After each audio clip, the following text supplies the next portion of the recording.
नमस्कार। स्वागत है आप सभी का परीक्षा कैंपस के ऑनलाइन प्लेटफॉर्म पर। आपने न्यूज़ सुना होगा, जो टीजीटी पीजीटी का आपने 2022 में फॉर्म भरा था, उसका संभवतः एग्जाम जनवरी या फरवरी में प्रारंभ होगा।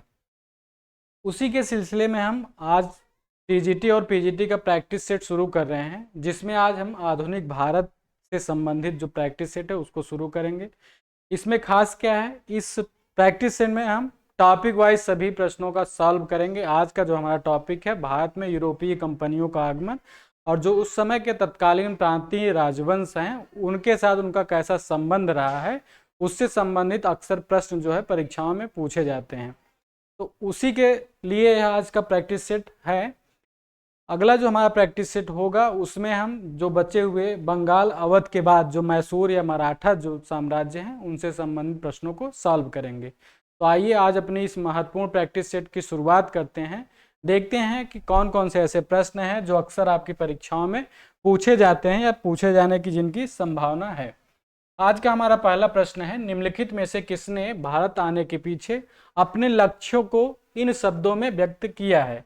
क्या कहा है? हम ईसाइयों व मसाले लेने आए हैं। यानी इससे मतलब है, किसका यह कथन है कि हम ईसाई और मसाले लेने आए हैं। पहला ऑप्शन है A Francis Xavier, B Robert de Nobili, C Vasco da Gama, D संत थॉमस। तो इसमें जो सब सही उत्तर हमारा है, वास्को डिगामा ने ही कहा था कि हम ईसाई व मसाले लेने आए हैं। अब प्रश्न पूछता है कि वास्को डिगामा कब आया। कई बार एग्जैक्ट डेट पूछता है, तो 20 मई 1498। अब एक चीज यहां पर ध्यान में रखिएगा, कई पुस्तक में 15 मई भी है, परंतु सबसे सही आंसर यही माना जाता है। अक्सर परीक्षा जो आयोग करवाते हैं उसमें 20 मई को ही मानते हैं। कुछ पुस्तकों में कंफ्यूजन की वजह से 15 मई डाला गया है। ठीक। एक प्रश्न और पूछता है, किस जगह पर आया। तो दक्षिण भारत में एक स्थल है कालीकट, वहां पर एक शासक था जमोरिन। अब ध्यान में रखिएगा, सभी पुस्तकों में लिखा गया है मैक्सिमम में कि कालीकट के जमोरिन नामक शासक के यहाँ यह सबसे पहले उसके राज्य में आया था, परंतु कंफर्म क्या करना है, जमोरिन जो है वह किसी एक शासक का नाम नहीं बल्कि शासक की एक उपाधि है। ठीक, जैसे बादशाह एक उपाधि है, ठीक उसी प्रकार से कालीकट का जो शासक था जमोरिन उसकी एक उपाधि थी। आगे देखते हैं, निम्नलिखित में से किसने कलकत्ता की स्थापना की। हमारे ऑप्शन है ए लॉर्ड क्लाइव, बी हम्परी कुक, सी जेराल्ड अंगियार, डी जॉब चार्नक। तो कलकत्ता की स्थापना की अगर हम बात करते हैं, महत्वपूर्ण प्रश्न है, अक्सर पूछा जाता है। जॉब चार्नक ने इसकी स्थापना की थी 1690 में। एक प्रश्न और पूछता है कि किस स्थल पर कलकत्ता की स्थापना की, यानी कलकत्ता जहां पर वर्तमान समय में है, पहले उस स्थल को और किस नाम से जाना जाता था। ठीक, तो कलकत्ता का जो और एक नाम है, अक्सर परीक्षा में यह प्रश्न भी पूछा जाता है, यह था सूतानाती। क्या था? सूतानाती। सूतानाती एक स्थल था, उसी का बाद में विकास करके जॉब चार्नक ने कलकत्ता की स्थापना की। एक चीज और ध्यान में यहाँ पे रखने की जरूरत है, 2003 में कलकत्ता हाईकोर्ट ने एक अपने वक्तव्य में कहा था कि जो कलकत्ता सूतानाती है, विभिन्न पुस्तकों में ऐसा विवरण मिलता है कि सूतानाती का ही बाद में कलकत्ता नाम पड़ता है, परंतु कलकत्ता हाईकोर्ट ने कहा कि जो कलकत्ता है यह पहले से ही प्रचलन में इसका नाम था, यानी सूतानाती अलग स्थल था, कलकत्ता अलग स्थल था। ठीक, बाद में अंग्रेजों ने सूतानाती को ही कलकत्ता स्थल के रूप में विकसित कर दिया या फिर इसी का नाम कलकत्ता रख दिया। तो सही क्या प्रश्न होगा? अभी तक जो ट्रेंड रहा है सूतानाती को ही माना जाता है सही उत्तर। ठीक, आगे देखते हैं। 1606 ईस्वी में गोलकुंडा के शासक से फरमान हासिल करने के पश्चात कौन मछलीपट्टनम में स्थापित हो गए। यानी गोलकुंडा के शासक ने 1606 में क्या दिया था? एक फरमान दिया था। किसको दिया था उसी से संबंधित प्रश्न है कि किसको फरमान दिया जो वहां पर मछलीपट्टनम में अपने राज्य की अपनी कारखाने की स्थापना यहां पर किया। ऑप्शन है ए पुर्तगाली, बी अंग्रेज, सी डच, डी फ्रांसीसी। तो गोलकुंडा के जो शासक हैं उन्होंने एक शाही फरमान से डचों को मछलीपट्टनम में अपने कारखाने खोलने के लिए अनुमति प्रदान की थी। आगे देखते हैं, भारत में पुर्तगालियों द्वारा प्राप्त किए गए स्थानों को उनके वर्षों से सुमेलित कीजिए तथा नीचे दिए गए कोड का प्रयोग कर सही उत्तर का चयन कीजिए।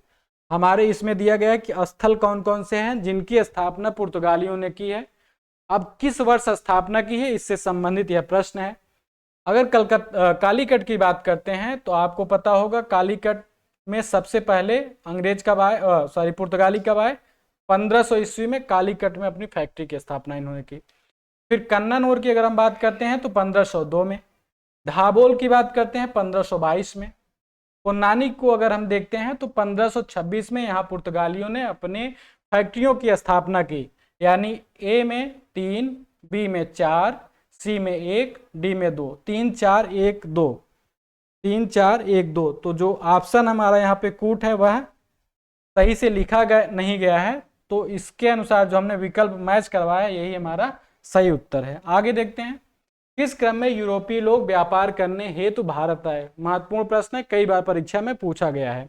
पहला ऑप्शन है सबसे पहले पुर्तगाली आए, फिर डच, फिर अंग्रेज, फिर फ्रांसीसी। बी है पुर्तगाली पहले आए, फिर अंग्रेज, डच, फ्रांसीसी। सी अंग्रेज, पुर्तगाली, डच, फ्रांसीसी। डी डच, पुर्तगाली, फ्रांसीसी, अंग्रेज। तो सबसे पहले तो पुर्तगाली आए, यह कंफर्म है, यानी दोनों गलत हो गया।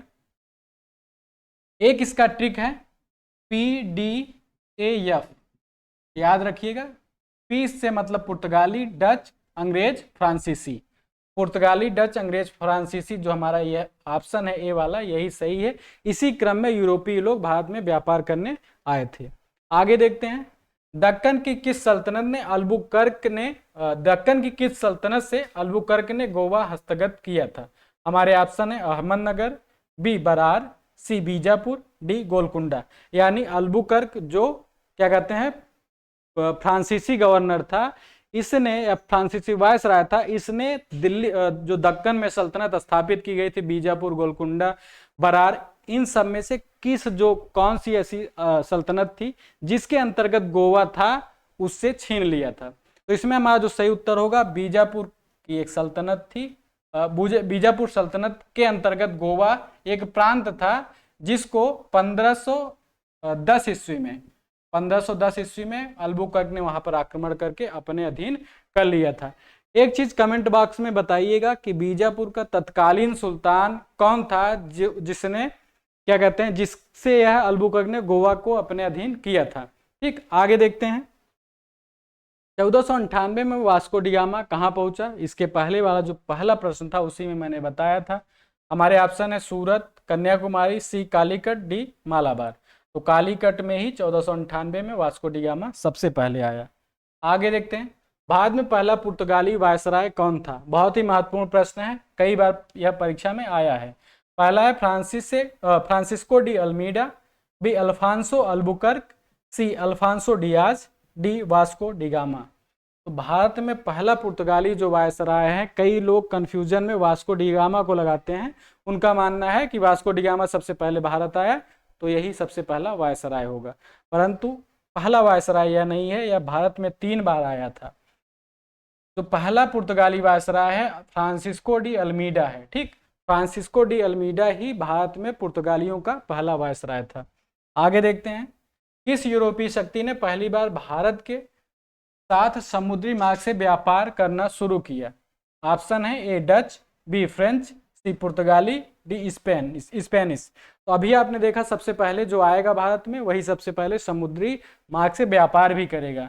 तो पुर्तगाली सबसे पहले आए हैं, तो यही सही उत्तर हमारा है। आगे देखते हैं, कालीकट में 1498 में वास्को डी गामा के साथ उतरने वाला गुजराती पायलट का क्या नाम था। यानी वास्को डी गामा किसकी सहायता से जो कालीकट स्थल है वहां पर आया था। हमारे ऑप्शन है ए मोहम्मद, बी अब्दुल मजीद, सी जमोरिन, डी अलमाइदा। तो हमारा जो सही उत्तर होगा अब्दुल मजीद। अब्दुल मजीद, इसी का कई पुस्तकों में नाम अब्दुल मनीद भी मिलता है। ठीक, अब्दुल मनीद या मजीद दोनों एक ही नाम है। इसकी सहायता से ही कालीकट में 1498 में वास्को डी गामा आया था। आगे देखते हैं, ईस्ट इंडिया कंपनी का निम्नलिखित में से आरंभिक नारा क्या था। हमारे ऑप्शन है केवल भूभाग, बी व्यापार और भूभाग, सी भूभाग नहीं व्यापार, डी इनमें से कोई नहीं। तो इसमें जो हमारा सही उत्तर होगा भूभाग नहीं व्यापार। ईस्ट इंडिया कंपनी का यही प्रारंभिक नारा था। इसको लेकर के इतिहासकारों में मतभेद भी है। मतभेद किस बात का है कि कई इतिहासकार ऐसे हैं जो मानते हैं कि जब ईस्ट इंडिया कंपनी या फिर अंग्रेज भारत में आए हैं, प्रारंभ से ही उनका उद्देश्य भारत में राजनीतिक सत्ता की स्थापना करना था। जबकि कई इतिहासकारों का जो दूसरा वर्ग है, उनका मानना है कि अंग्रेजों का प्रारंभिक उद्देश्य कभी भी भारत में राजनीतिक सत्ता स्थापित करना नहीं, बल्कि भारत में व्यापार करना था। बाद में जब उन्होंने यहाँ की राजनीतिक स्थिति को देखा, तो फिर धीरे धीरे यहाँ के जो राजा आपस में लड़ रहे थे, वहाँ पर फिर फूट डाला और राज करो की नीति का अनुसरण करते हुए इन्होंने अवसर के अनुसार अपनी नीतियों में परिवर्तन करके भारत में राजनीतिक सत्ता स्थापित की। यानी उनका पहला उद्देश्य क्या है? भूभाग नहीं व्यापार, यानी पहले हमें व्यापार करना है, यहाँ के भूभाग पर अधिकार नहीं करना। आगे देखते हैं। ईस्ट इंडिया कंपनी को बंगाल का पूर्ण स्वामित्व प्राप्त हुआ। ऑप्शन है 1764, बी 1766, सी 1765, डी 1767। तो इसमें हमारा जो सही उत्तर होगा 1764 ईस्वी में ईस्ट इंडिया कंपनी को बंगाल में पूर्ण स्वामित्व प्राप्त हुआ। कैसे? 1764 में बक्सर का युद्ध होता है।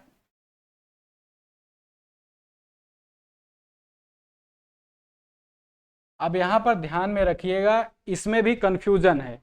कंफ्यूजन क्या है? कई इतिहासकार हैं जो मानते हैं कि जब 1764 का बक्सर का युद्ध होता है, बंगाल का नवाब और उसके बाद अवध और जो मुगल बादशाह शाह आलम द्वितीय सब पराजित होते हैं।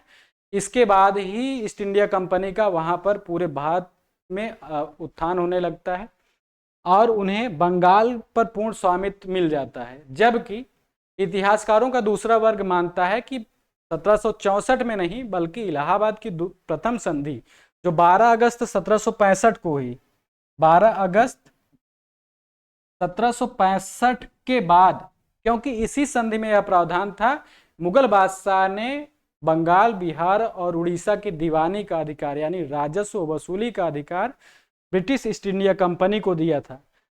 तो सही उत्तर तो यही होना चाहिए कि संधि के माध्यम से उन्हें मिला है दीवानी का अधिकार और उसी के साथ साथ वो प्रशासनिक अधिकार भी उन्हें मिल गया। परंतु अब इसका सही उत्तर बक्सर का युद्ध या फिर 1764 को क्यों माना जाता है?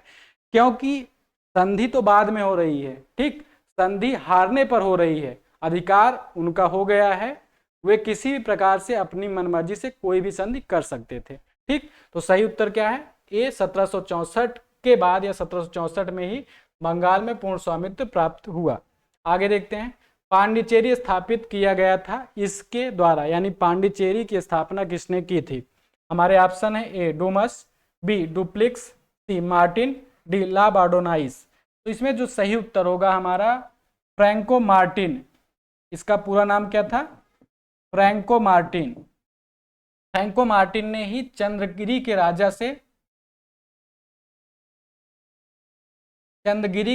से एक गांव पांडिचेरी को लिया, फिर बाद में उसी का डेवलपमेंट यानी विकास करके पांडिचेरी के रूप में उसको स्थापित किया, जो कि बाद में फ्रांसीसियों का एक बहुत ही महत्वपूर्ण व्यापारिक केंद्र भी बन जाता है, ठीक। आगे देखते हैं। चंद्रनगर एक था क्या? पहला है British colony, B French colony, C पुर्तगाली कॉलोनी, डी उपरोक्त में से कोई नहीं। तो इसमें जो सही उत्तर होगा चंद्रनगर एक फ्रेंच कॉलोनी था, ठीक। क्या था? French colony. आगे देखते हैं। सूची 1 को सूची 2 से सुमेलित कीजिए तथा दिए गए कूट में से उपयुक्त विकल्प का चयन कीजिए। अब सूची 1 में क्या है कि जो यूरोपीय कंपनियां हैं या फिर यूरोपीय देश हैं, किस वर्ष भारत में व्यापार करने के लिए आते हैं या फिर किस वर्ष उनकी कंपनी की स्थापना होती है। पहला है भारत में पुर्तगाली व्यापार। तो भारत में पुर्तगाली व्यापार जो शुरू होता है 1498 में, जब वास्को डी गामा आता है। ब्रिटिश ईस्ट इंडिया कंपनी, इसकी स्थापना 1600 ईस्वी में होती है। सी फ्रांसीसी ईस्ट इंडिया कंपनी। तो फ्रांसीसी ईस्ट इंडिया कंपनी है, इसकी स्थापना 1664 में। डच ईस्ट इंडिया कंपनी, इसकी स्थापना 1602 में होती है। तो इसमें हमारा जो सही उत्तर होगा ए में 1, बी में 3, सी में 4, डी में 2। 1, 3, 4, 2 तो इसमें हमारा जो सही उत्तर होगा हमारा ऑप्शन ए सही है। आगे देखते हैं। ब्रिटिश ईस्ट इंडिया कंपनी ने भारत में व्यापार पर अपना एकाधिकार कब खो दिया? एकाधिकार कब खो दिया? हमारे ऑप्शन है 1798, बी 1813, सी 1833, डी 1853। तो 1813 का जो चार्टर अधिनियम आया था उसी के माध्यम से जो है ब्रिटिश ईस्ट इंडिया कंपनी को चाय और चीन जो देश है, चाय और चीन पर उसका एकाधिकार बना रहा, और जो भी व्यापारिक क्षेत्र या व्यापारिक वस्तुएं थी उन पर उनका एकाधिकार खत्म हो गया। इसी के साथ 1813 का जो चार्टर अधिनियम था, इसी में सर्वप्रथम 1 वर्ष के लिए 1 लाख रुपए का शिक्षा पर व्यय, क्या हुआ था, 1 लाख रुपए का शिक्षा पर व्यय का प्रावधान किया गया। अब प्रश्न क्या है, ईस्ट इंडिया कंपनी ने व्यापार पर अपना एकाधिकार खो दिया कब? 1813 में। अब यही एकाधिकार के पहले अगर पूर्ण आ जाता है, पूर्ण एकाधिकार कब खो दिया, तो वह सही उत्तर होगा 1833 में। ठीक, 1833 में पूर्ण एकाधिकार खोया, जबकि सिर्फ एकाधिकार की बात करेगा तो चार्टर अधिनियम 1813। आगे देखते हैं। भारत में ब्रिटिश ईस्ट इंडिया कंपनी की पहली प्रेसिडेंसी कहाँ थी? हमारे ऑप्शन है ए मद्रास, बी मछलीपट्टनम, सी सूरत, डी हुगली। तो इसमें जो सही उत्तर होगा, भारत में ईस्ट इंडिया कंपनी की पहली प्रेसिडेंसी मद्रास को बनाया गया था। ठीक, भारत में पहली प्रेसिडेंसी नगर जो था मद्रास था। ठीक, आगे देखते हैं। उस अंग्रेज अधिकारी का नाम बताइए जिसने चंद्रगिरी के शासक से 1639 में मद्रास पट्टे पर लिया था। हमारे ऑप्शन है sir George Oxenden, B Francis Day, C sir Thomas Roe, D sir John Child. तो चंद्रगिरी के जो शासक से पांडिचेरी को मद्रास को पट्टे पर लिया था वह था फ्रांसिस डे। ठीक, फ्रांसिस डे नामक अंग्रेज ने चंद्रगिरी के शासक से क्या किया था, मद्रास को पट्टे पर लिया था। बाद में इसी का विकास करके मद्रास प्रेसिडेंसी की स्थापना होती है। यहीं पर एक प्रश्न पूछा जाता है कि कौन सा किला है, तो यहाँ पर फोर्ट सेंट जॉर्ज किला मद्रास में है। और एक चीज ध्यान में रखिएगा, किले से संबंधित भी प्रश्न अक्सर पूछे जाते हैं। अब आपकी जिम्मेदारी है, आप कमेंट बॉक्स में बताइएगा कि कलकत्ता में कौन सा किला है अंग्रेजों द्वारा जो स्थापित किया गया।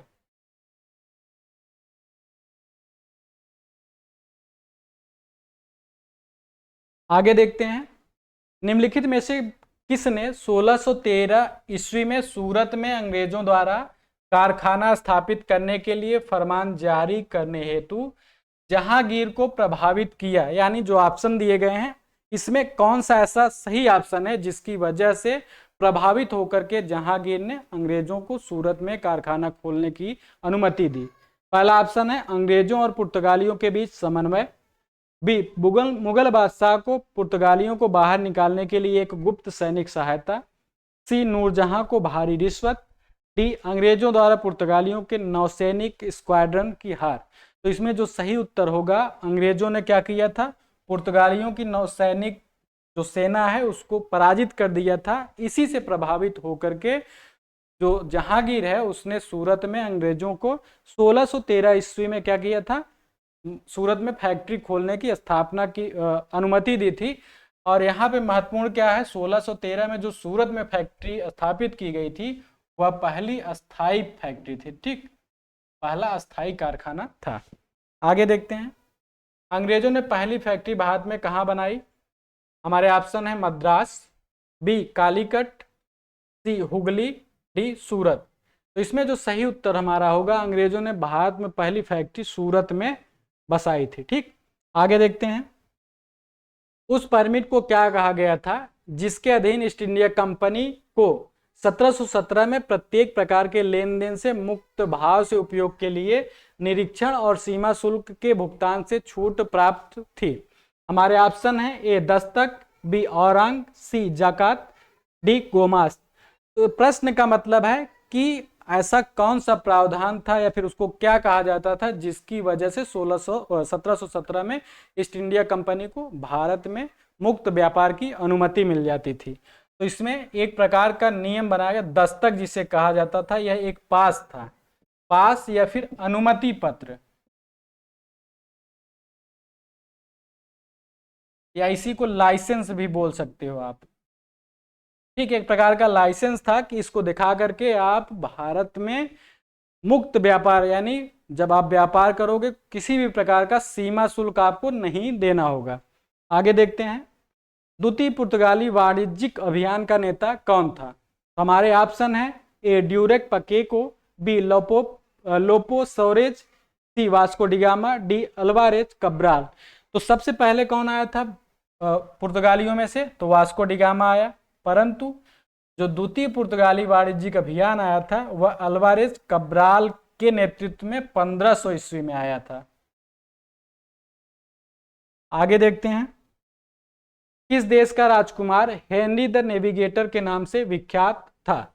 ऑप्शन हमारे हैं, A Spain, B Portugal, C France, D England. तो इसमें हमारा जो सही उत्तर होगा, पुर्तगाल का एक राजकुमार था जो हेनरी द नेविगेटर के नाम से विख्यात था। हेनरी द नेविगेटर क्यों कहा जाता था? क्योंकि यह समुद्री मार्ग की खोज के लिए अपनी तरफ से, राज्य की तरफ से धन दे करके लोगों को भेजता था। यह व्यापारिक मार्गों की खोज में अपने पूरे जीवन को लगा दिया था, इसीलिए इसको हेनरी द नेविगेटर कहा जाता है। आगे देखते हैं, अल्बुकर्क ने गोवा कब्जा कहां से किया? ठीक, यानी अल्बुकर्क जो है उसने गोवा जो है किस प्रांत या फिर किस सल्तनत से कब्जा किया था, यह प्रश्न भी आया हुआ था। तो इसमें क्या कहते हैं, ऑप्शन हमारे हैं अहमदनगर, बी बरार, सी बीजापुर, डी गोलकुंडा। तो इसमें जो सही उत्तर होगा बीजापुर सल्तनत है। ठीक, बीजापुर सल्तनत से अल्बुकर्क ने गोवा पर कब्जा किया। अब एक चीज ध्यान में रखिएगा, अभी इसके पहले जो प्रश्न आया था उसमें इसका ऑप्शन था। ठीक, तो कई बार ऐसे हमारे परीक्षा में प्रश्न आते हैं कि एक प्रश्न पहले पेज पे पूछा गया, यानी प्रश्न संख्या मान लो आप 5वां है, ठीक, उसमें जो ऑप्शन दिए गए हैं, जो प्रश्न दिए गए हैं, हो सकता है प्रश्न नंबर 30 या 35 में ठीक उसी प्रश्न का उत्तर घुमा फिरा कर दिया। तो इसीलिए कभी भी जब प्रश्न सॉल्व करना चाहिए परीक्षा हाल में, तो तुरंत जो OMR सीट है उस पर गोला नहीं लगाना चाहिए। ठीक, आगे देखते हैं, ईस्ट इंडिया कंपनी को सुनहला फरमान, गोल्डन फरमान कब प्राप्त हुआ? हमारे ऑप्शन है, ए 1632, बी 1651, सी 1668, डी 1717 में। प्रश्न बहुत सरल है, पर कंफ्यूजन एक चीज को लेकर के आता है, एक सुनहला फरमान, दूसरा जो है मैग्ना कार्टा। सुनहला फरमान जो है 1632 में मिला था, गोलकुंडा के शासक ने दिया था। ठीक, गोलकुंडा के शासक ने 1632 में ईस्ट इंडिया कंपनी को सुनहला फरमान दिया, जबकि 1717 में जो फर्रुख सियर है, ठीक, फर्रुख सियर ने 1717 में जो अनुमति प्रदान की थी व्यापार के लिए, मुक्त व्यापार के लिए, उसे मैग्ना कार्टा कहा जाता था। ठीक, उसे क्या कहा जाता था? Magna carta. आगे देखते हैं, भारत में पुर्तगाली सत्ता के पतन के कारणों में कौन सा कारण सही नहीं है? पहला है, ए स्पेन का 1580 में पुर्तगाल पर अधिकार, बी भारत में मुगल सत्ता की स्थापना, सी अंग्रेजी एवं डच नौसैनिक शक्ति का उदय, डी औरंगजेब की व्यापार विरोधी नीति। तो जो ऊपर 3 ऑप्शन दिए गए हैं, इससे मतलब पुर्तगालियों के पतन का कारण संबंधित है, परंतु जो औरंगजेब की व्यापार विरोधी नीति है, यह पहली बात तो गलत है, औरंगजेब व्यापार विरोधी नहीं था। दूसरी बात, व्यापार विरोधी नीति की वजह से पतन हुआ है पुर्तगालियों का, यह गलत है। ठीक, तो हमारा जो सही उत्तर होगा डी। आगे देखते हैं, सेंट थोमे के युद्ध अथवा अडियार के युद्ध में कर्नाटक के नवाब को किसने पराजित किया? हमारे ऑप्शन है, ए निजाम उल मुल्क, बी लाबुडाने, सी डुप्ले, डी इनमें से कोई नहीं। तो इसमें एक चीज ध्यान में रखिएगा, सेंट थोमे का युद्ध या फिर अडियार का युद्ध है, और यह कर्नाटक वार के समय लड़ा गया। ठीक, कर्नाटक का युद्ध जब हुआ उस टाइम पे लड़ा गया, इससे संबंधित अक्सर प्रश्न पूछे जाते हैं। तो सेंट थोमे का युद्ध कब हुआ? 1746 में। ठीक, 1746 में सेंट थोमे का युद्ध हुआ। कर्नाटक का नवाब था कौन? अनवरुद्दीन।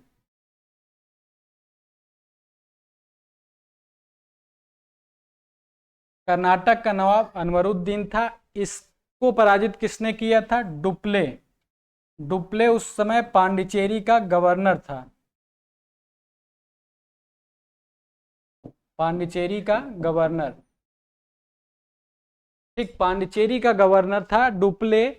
इसने अनवरुद्दीन जो कर्नाटक का नवाब था उसको पराजित किया था। अब इसमें प्रश्न रखने का मेरा तात्पर्य इसलिए था कि अगर ऑप्शन में अगर डुप्ले जो इनमें से कोई नहीं, इसकी जगह पर कैप्टन पैराडाइज आ जाए,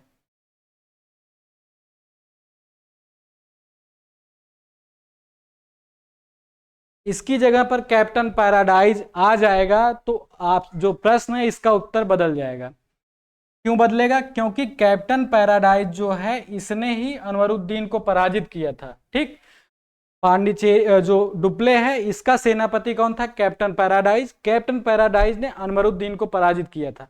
ऑप्शन में हमारे कैप्टन पैराडाइज नहीं है, इसलिए सही उत्तर हम डुप्ले को चुनेंगे, क्योंकि डुप्ले का ही सेनापति कैप्टन पैराडाइज था।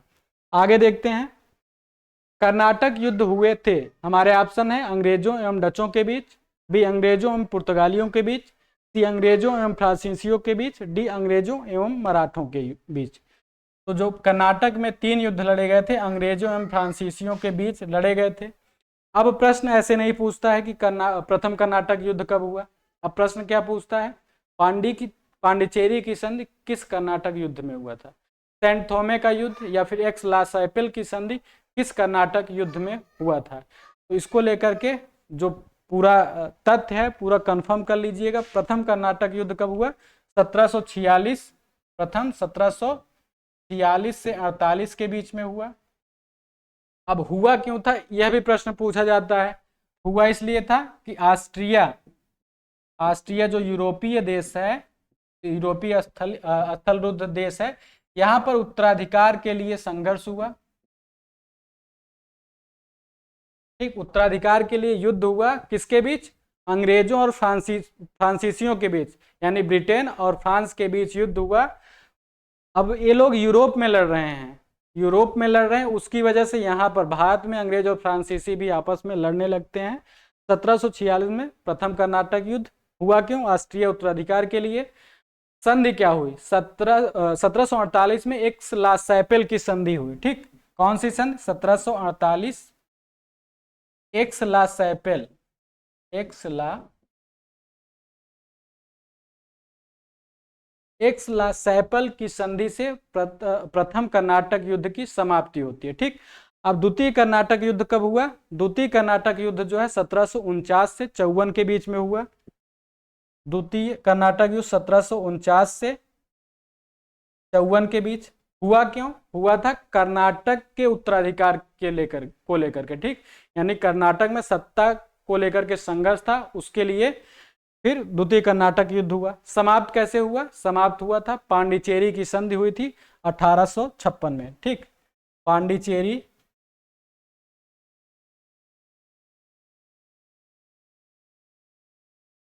पांडिचेरी की संधि से द्वितीय कर्नाटक युद्ध की समाप्ति होती है। और एक चीज ध्यान में रखिएगा, फिर तीसरा कर्नाटक युद्ध बहुत ही महत्वपूर्ण है। इससे प्रश्न पीजीटी 2021 में पूछा भी जा चुका है। प्रश्न क्या था कि पेरिस की संधि जो हुई है किस कर्नाटक युद्ध में हुआ था? ठीक, तो पेरिस की संधि 1763 में तृतीय कर्नाटक युद्ध के दौरान हुआ था। और एक चीज ध्यान में रखिएगा, जो तृतीय कर्नाटक युद्ध का समय है, तृतीय कर्नाटक युद्ध कब हुआ? 1756 से 63 के बीच में, 1756 से 63 के बीच में। इसी में वानडिवास का युद्ध हुआ है। ठीक, इसमें कौन सा? 1760 में वानडिवास का युद्ध। और प्रथम कर्नाटक युद्ध 1746 में क्या हुआ था? सेंट थोमे का युद्ध। प्रथम कर्नाटक में सेंट थोम का युद्ध और तृतीय कर्नाटक में वानडिवास का युद्ध हुआ था 1760 में। और उसके बाद हुआ क्यों था यह भी प्रश्न पूछा जाता है। हुआ था सप्तवर्षीय युद्ध के कारण। ठीक, सप्तवर्षीय युद्ध के कारण।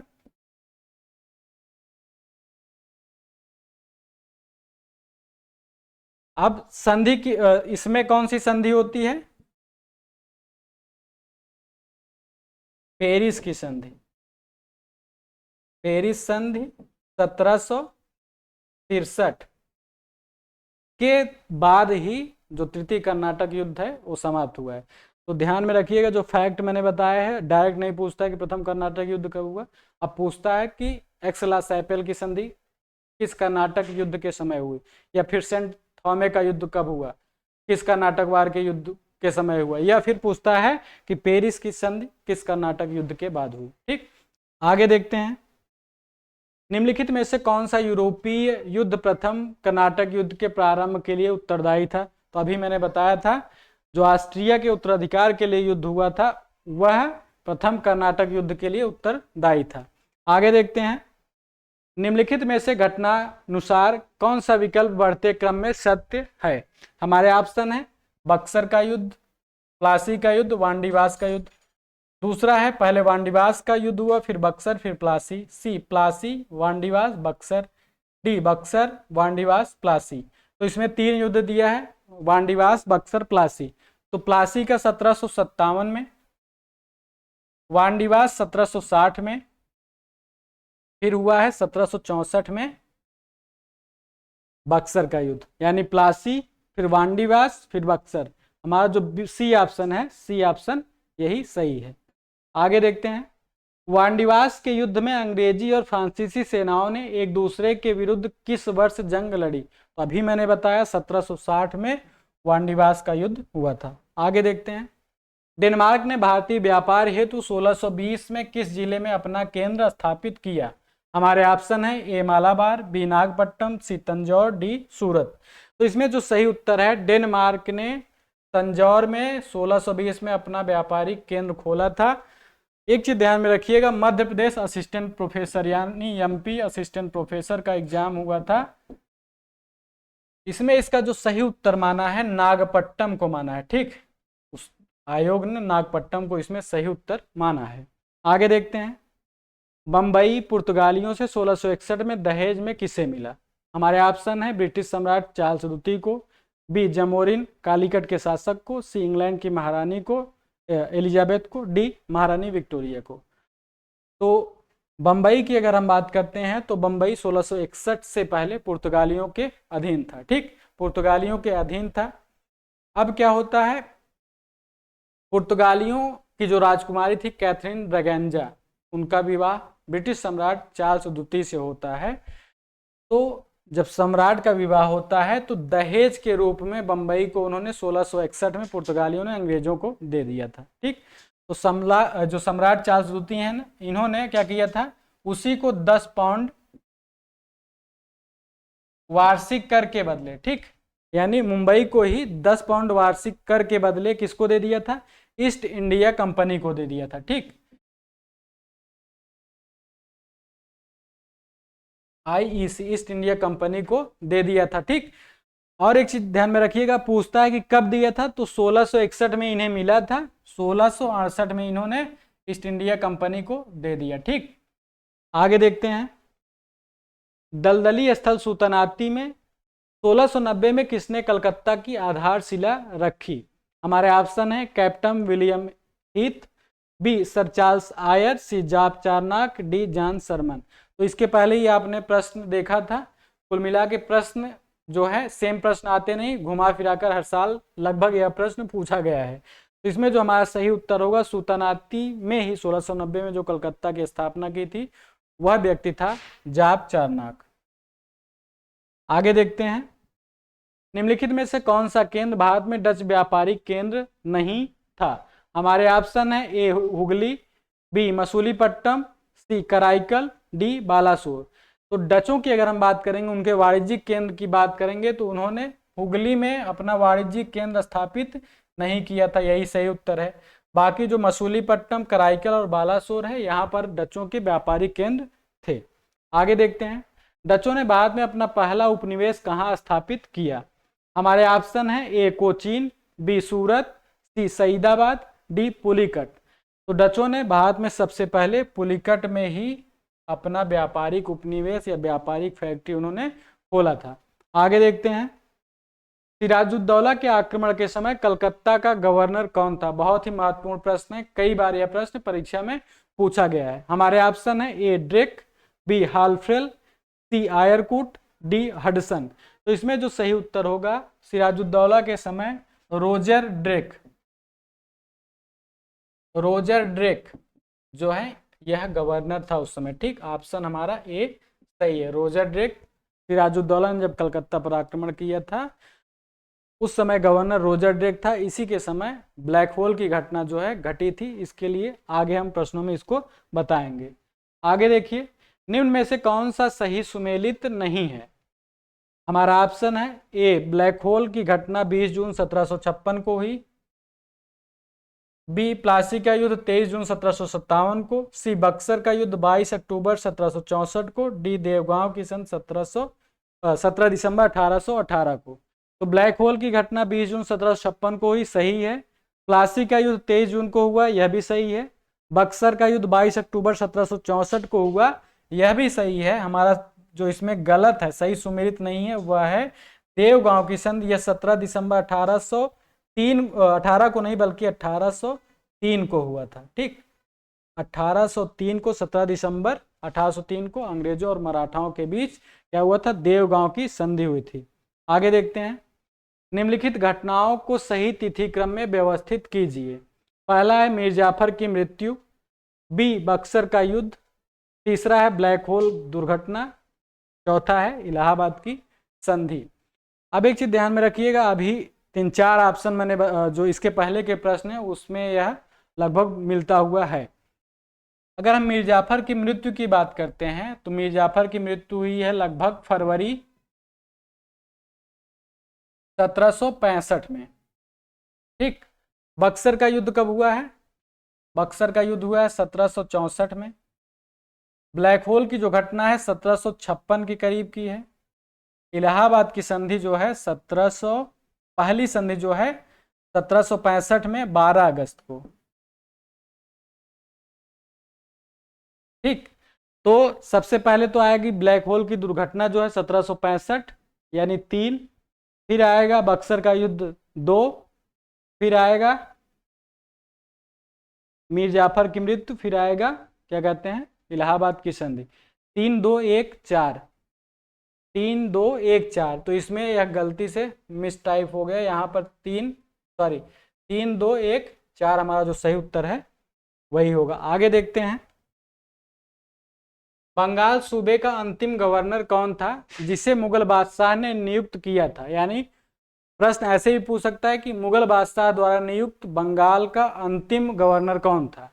हमारा ऑप्शन है ए मुर्शिद कुली खां, बी अलीवर्दी खां, सी सरफराज खां, डी सिराजुद्दौला। तो इसमें जो सही उत्तर होगा बंगाल गवर्नर का या फिर जो मुगल बादशाह है, मुगल बादशाह द्वारा नियुक्त बंगाल का अंतिम गवर्नर मुर्शिद कुली खां था, जिसे औरंगजेब ने नियुक्त किया था।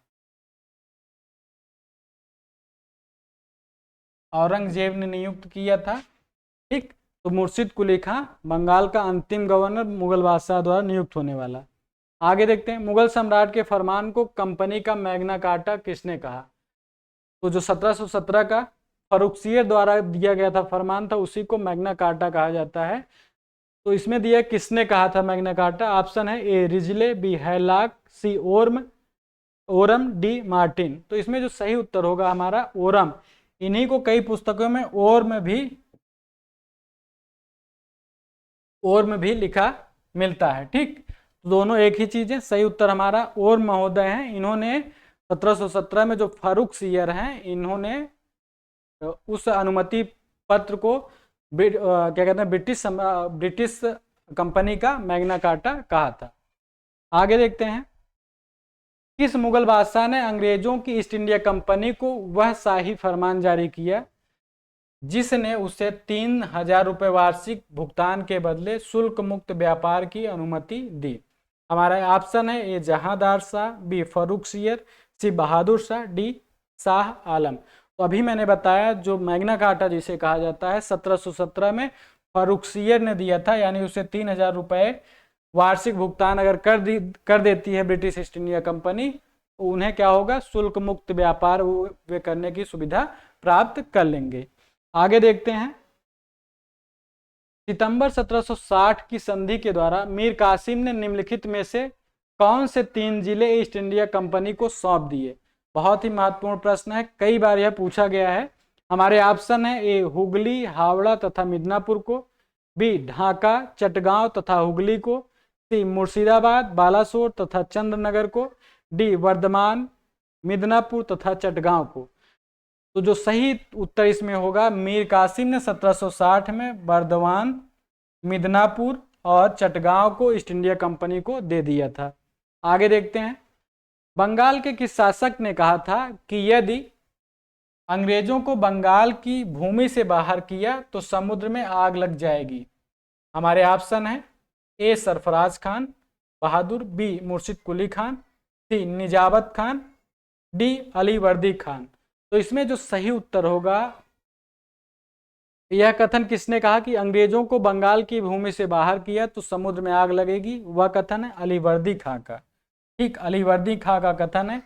अलीवर्दी खां ने ही कहा था कि यूरोपीय जो लोग हैं वह मधुमक्खियों की भांति हैं। ठीक, मधुमक्खियों की भांति है, यदि इन्हें नहीं छेड़ा गया तो शहद देंगी, यदि इन्हें छेड़ा गया तो यह काट काट के जान ले लेंगी।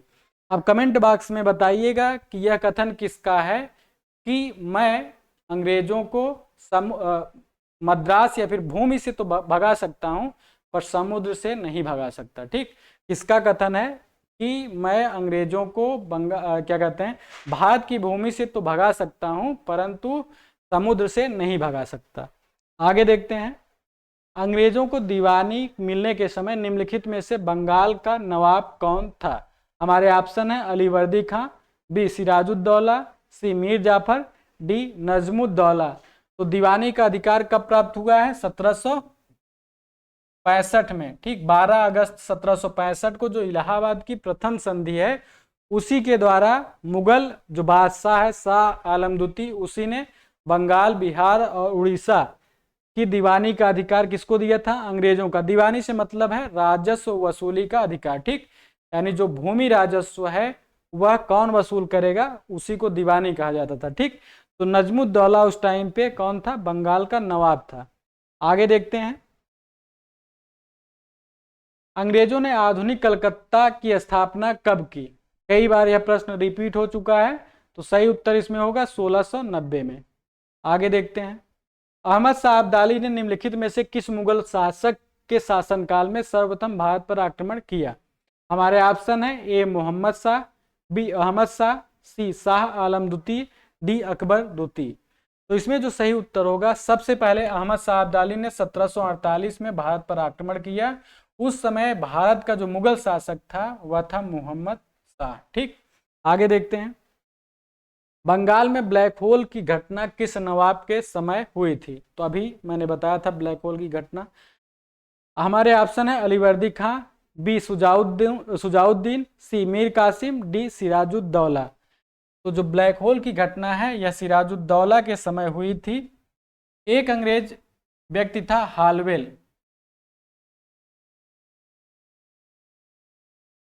हालवेल, इसी ने ब्लैक होल की घटना का जिक्र किया है। यह कहता है कि क्या कहते हैं, सिराजुद्दौला ने जब कलकत्ता पर आक्रमण किया तो 146 लोगों को एक कमरे में बंद कर दिया। ठीक, 146 लोगों को एक कमरे में बंद कर दिया। जब अगली सुबह यह कमरा खोला गया था उसमें केवल 23 व्यक्ति जीवित बचे थे, जिसमें यह हालवेल भी था। ठीक, 23 व्यक्ति में यह हालवेल भी था। ठीक, जबकि तत्कालीन समय के जितने समकालीन इतिहासकार हैं वह इस घटना का कोई भी उल्लेख नहीं करते हैं। ठीक, आगे देखते हैं।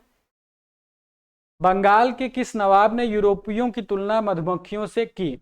हमारे ऑप्शन है अलीवर्दी खां, मीर जाफर, मीर कासिम, नजमुद्दौला। तो अभी मैंने पहले ही बताया था, सही उत्तर इसमें है अलीवर्दी खां ने यूरोपियों की तुलना मधुमक्खियों से की थी। आगे देखते हैं। किस भारतीय को प्रथम बार बंगाल का उप दीवान नियुक्त किया गया था? हमारे ऑप्शन है ए राजा सिताब राय, बी मोहम्मद रजा खां, सी आसफ खां, डी दुर्गादास।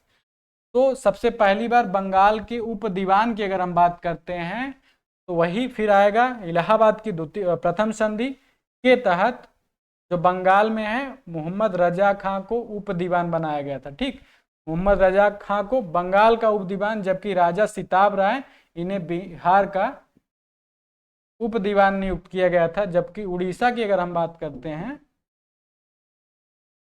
तो यहाँ पर राय दुर्लभ इनको उप दीवान बनाया गया था। आगे देखते हैं, 1717 के फरमान के द्वारा अंग्रेजी कंपनी को कौन सी सुविधा नहीं मिली थी? ठीक, कौन सी सुविधा नहीं मिली? हमारे ऑप्शन है ए 3,000 रुपये वार्षिक कर के बदले व्यापार की सुविधा, यह कथन सही है। दूसरा है कोई अतिरिक्त चुंगी देने की आवश्यकता नहीं रही, सही है। सी कलकत्ता के आसपास अतिरिक्त जमीन लेने की अनुमति मिल गई, यह भी कथन सही है। यानी जो तीनों कथन है क्या है, 1717 की जो फरमान है उसके तहत अनुमति इन तीनों चीजों की थी।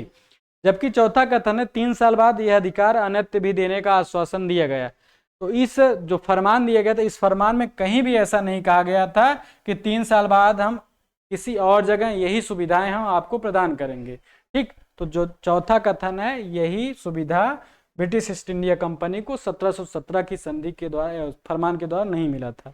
आगे देखते हैं, राज दरबार में भेजे गए ईस्ट इंडिया कंपनी के प्रतिनिधि के साथ कौन से सर्जन गए थे जो सम्राट फर्रुखसियर को उनके कष्टकारी रोग से मुक्त करने के लिए प्रयासरत हुए? हमारे ऑप्शन है ए कुक, बी मार्टिन, सी हैमिल्टन, डी लेकी।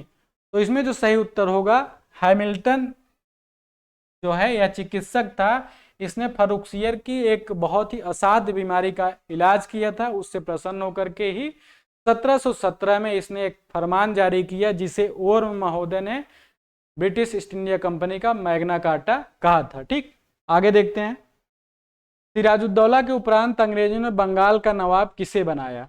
हमारे ऑप्शन है ए मीर कासिम को, बी मीर जाफर को, सी नजमुद्दौला को, डी अलीवर्दी खान को। तो इसमें जो हमारा सही उत्तर होगा सिराजुद्दौला के बाद फिर मीर जाफर को बंगाल का नवाब बनाया गया। आगे देखते हैं, बक्सर का युद्ध कब हुआ था? हमारे ऑप्शन है 15 अक्टूबर 1764, बी 19 अक्टूबर 1764, सी 22 अक्टूबर 1764, डी 24 अक्टूबर 1764। तो बक्सर का युद्ध जो है 22 अक्टूबर 1764 को हुआ था। कमेंट में बताइएगा कि बक्सर वर्तमान समय में किस प्रांत में है? ठीक, किस प्रांत में बक्सर वर्तमान समय में है? आगे देखते हैं, सिराजुद्दौला लॉर्ड क्लाइव से किस युद्ध में पराजित हुआ था? हमारे ऑप्शन है प्लासी के युद्ध में, बी बक्सर के युद्ध में, सी मुंगेर के युद्ध में, डी वांडीवास के युद्ध में। तो इसमें जो हमारा सही उत्तर होगा सिराजुद्दौला जो है लॉर्ड क्लाइव से प्लासी के युद्ध में पराजित हुआ था, जबकि बक्सर के युद्ध में अंग्रेजी सेना का नेतृत्व हेक्टर मुनरो ने किया था। यह भी प्रश्न आया हुआ है। ठीक, हेक्टर मुनरो ने ही बक्सर के युद्ध में अंग्रेजी सेना का नेतृत्व किया था, यानी अंग्रेजी सेना का सेनापति हेक्टर मुनरो कब था? बक्सर के युद्ध में। आगे देखते हैं, किस मुगल सूबेदार ने 1698 में अंग्रेजों को सुल्तानाती, कालीघाट और गोविंदपुर की जमींदारी दे दी थी? हमारे ऑप्शन है ए अजीम उस शान ने, बी अलीवर्दी ने, सी रजा खान ने, डी उपर्युक्त में से किसी ने नहीं। तो इसमें जो सही उत्तर होगा 1698 में सुल्तानाती, कालीघाट और गोविंदपुर की जो जमींदारी का अधिकार है मुगल सूबेदार अजीमुस शान ने दिया था। ठीक, मुगल सूबेदार अजीमुस शान उस समय था, इसने अंग्रेजों को सुल्तानाती, कालीघाट और गोविंदपुर की जमींदारी दे दी थी। आगे देखते हैं, बंगाल सेना के उच्च जातीय सिपाहियों को उच्च जातीय भाड़े के सैनिक किसने कहा था? हमारे ऑप्शन है लॉर्ड हार्डिंग ने, सी चार्ल्स नेपियर ने, बी हेनरी लॉरेंस ने, डी लॉर्ड ऑकलैंड ने। तो इसमें जो सही उत्तर होगा बंगाल में जो उच्च जात के सेना सिपाही थे उनको उच्च जाति भाड़े के सैनिक चार्ल्स नेपियर ने कहा था। ठीक, चार्ल्स नेपियर ने कहा था। आगे देखते हैं, ईस्ट इंडिया कंपनी को शाह आलम द्वारा बंगाल, बिहार, उड़ीसा की दीवानी कब प्राप्त हुई? हमारे ऑप्शन है 16 अगस्त 1765, 12 अगस्त 1765, 13 अगस्त 1765, 14 अगस्त 1765 को। तो बंगाल, बिहार, उड़ीसा जो है इसकी दीवानी का अधिकार 12 अगस्त 1765 को इलाहाबाद की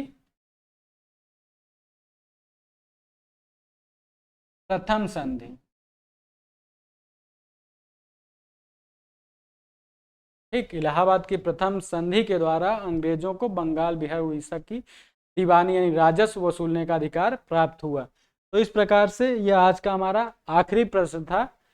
तो टीजीटी का जो एग्जाम होता है एक सब्जेक्ट से, उसमें 62 या 63 प्रश्न पूछे जाते हैं। हमने इसमें टॉपिक वाइज प्रश्न करवाए हैं, इसकी वजह से आज 60 ही प्रश्न इसमें थे। अगला जो हमारा टॉपिक होगा जो यूरोपीय कंपनियों के आगमन और प्रांतीय जो क्षेत्रीय राजवंश हैं, बचे हुए राजवंश यानी मराठा, सिख, इनसे संबंधित होगा। तो आज का यह प्रश्न इसी पे, प्रैक्टिस सेट इसी पे समाप्त होता है। आशा करता हूँ आपको वीडियोस पसंद आए होंगे। आपसे एक निवेदन है, हमारे वीडियोस को आप लाइक करिए और कमेंट में बताइए कि कैसा लगा आज का वीडियो। इसके साथ ही साथ अपने मित्रों को हमारे चैनल को शेयर करिए, हमारे वीडियोस को शेयर करिए, उनसे सब्सक्राइब करवाइए। मिलते हैं आपसे अगले वीडियो में, तब तक के लिए धन्यवाद।